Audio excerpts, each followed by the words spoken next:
বিয়ে করলে এরকম বেবি পাওয়া যাবে। কি নাম তোমার? মাহমুদ রাব্বি। আচ্ছা, তোমার পাপা কোথায়?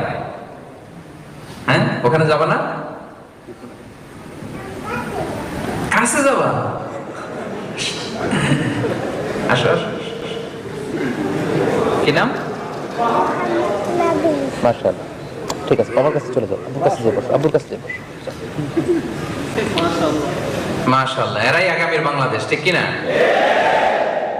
কি সুন্দর, ছোট্টবেলায় ইসলামিক হালাকাগুলোতে কনফারেন্সে চলে আসছে, দেখছেন ইসলামের প্রতি কত অ্যাটাচমেন্ট। এই বিয়ে করলে এরকম বেবি পাওয়া যাবে। ওয়াজ যেগুলো করতেছে এগুলো মেনে টেনে বিয়ে করেন, দেখবেন যে এরকম আল্লাহ ছেলে মেয়ে আল্লাহ তাআলা দিয়ে দিবে, ফ্যামিলিটা জান্নাতি ফ্যামিলি হয়ে যাবে। আমিন বলেন।